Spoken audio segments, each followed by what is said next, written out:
We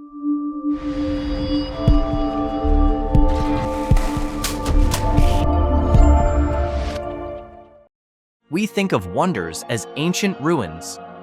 But what about the ones people live in today?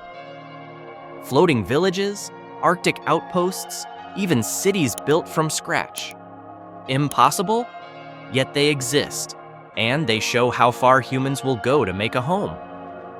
This is Earthspective, and these are 7 modern habitation wonders.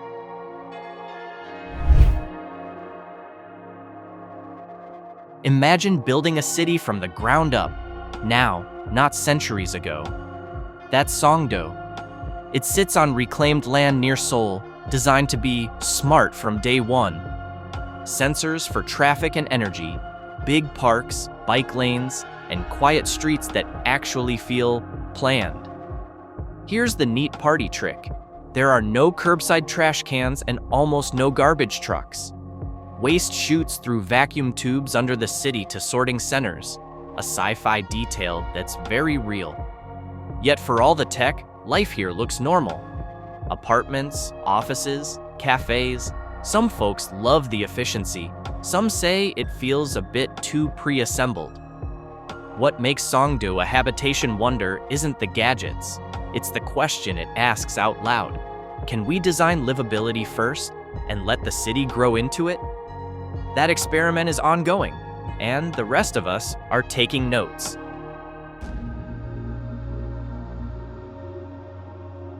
"5,000 meters up in the Peruvian Andes, oxygen is thin, nights bite hard, and yet tens of thousands of people live here chasing gold. Rinconada is the world's highest permanent settlement, a place where the body never really adapts, it just copes. The economy runs on a brutal bargain called cacharreo. Miners work weeks unpaid, then keep whatever gold they can pull on a designated day. The town lacks basic plumbing and sanitation, and mercury from small-scale refining lingers in water and ice. It's as harsh as modern habitation gets. A wonder not because it's pretty, but because people endure it anyway.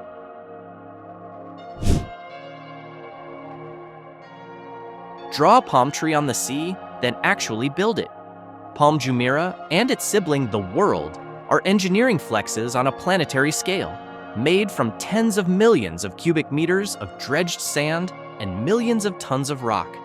Homes, hotels, trams, marinas, a whole lifestyle pressed into a geometric dream you can trace on a map. The flip side? Water and wind don't care about human geometry. Sand shifts, shorelines erode. Keeping everything stable is a constant battle with physics.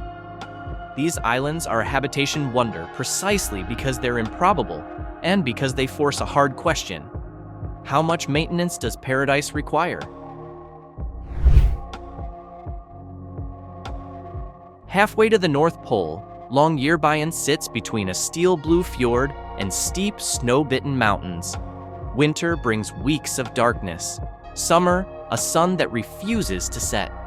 Homes stand on stilts to protect the permafrost. Pipes run above ground like silver veins. Outside town, you're expected to carry polar bear protection. Everyday normal, just icier. There's a backup drive for civilization tucked into a mountain nearby. The Svalbard Global Seed Vault, storing more than 1 million seed samples as insurance for our food future. Local quirks include a long-standing burial ban, permafrost doesn't cooperate, and even a historic no-cats rule to protect bird life. A town stitched together by rules, warm cafes, and stubborn optimism at Earth's edge. Not all future living is steel and glass. Some of it, bobs. Across Cambodia's Tonle Sap, whole communities rise and fall with a lake that can swell to 5 times its size when the Mekong reverses flow. Homes, schools, markets, all afloat. In Lagos, Makoko spreads across the lagoon on stilts, an unofficial city of wood planks and canoes. And in Amsterdam, new floating neighborhoods like Schoonship test what resilient, low-impact living on water could look like in wealthy cities. Floating life isn't one idea, It's a spectrum, from traditional survival to high-design prototypes. But it lands the same lesson. Where water wins, you adapt to water. Singapore decided the jungle and the city didn't need to be enemies, and then proved it in steel and chlorophyll. You get towers draped in sky gardens, sky bridges lined with trees, and even an airport with a 40-meter indoor waterfall that turns layovers into rainforest walks. Check Park Royal on Pickering, a hotel is garden, and Marina One's Green Heart, a multi-level urban forest tucked between 4 towers. Is it perfect? No city is, but at street level, it feels like a glimpse of how dense can be green too. Shade, biodiversity, and human calm designed into the skyline. Less concrete canyon, more vertical canopy. Nobody's born a local here, yet every year, hundreds of scientists and support crews make a temporary home on the most hostile continent. McMurdo swells to over 1,000 people in summer. At the South Pole, a station sits atop the ice at approximately 2,835 meters and literally drifts with the glacier about 10 meters a year. Far inland at Concordia, crews winter in total isolation, a place nicknamed White Mars because it's a testbed for human psychology and physiology in deep isolation. Antarctica isn't quaint, it's a live-in lab for survival. Logistics, waste, heat, sleep cycles, and the people here are writing the manual for extreme habitats we haven't built yet.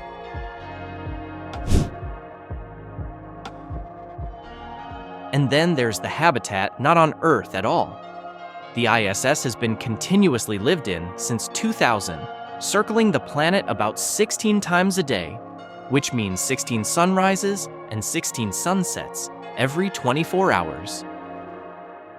Astronauts drink yesterday's humidity as today's water thanks to closed-loop recycling that now recovers over 90% and has hit 98% in tests. They look back at us through the 7-window cupola, snapping photos of cities, storms, and the thin blue line we all share and call home. It's cramped, loud, and utterly extraordinary, proof that humans can turn even orbit into home, at least for a while.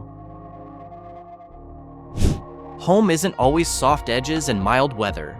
Sometimes it's a palm-shaped island, a town in the Arctic night, a lab at the end of the Earth, or a tin can drifting through orbit, wrapped in solar panels and circling the planet again and again. These places aren't just curiosities. They're stress tests for the idea of livable. What ties them together isn't tech alone. It's culture, rules, care, and an ability to adapt. Floating with the flood, greening the skyline, or learning to sleep under 6 months of sun. If there's a lesson here, it's simple. We're better at making home than we think. And the blueprint isn't one size fits all. It's a toolbox. Engineering when it helps, restraint when it matters, community always. Thanks for watching Earthspective.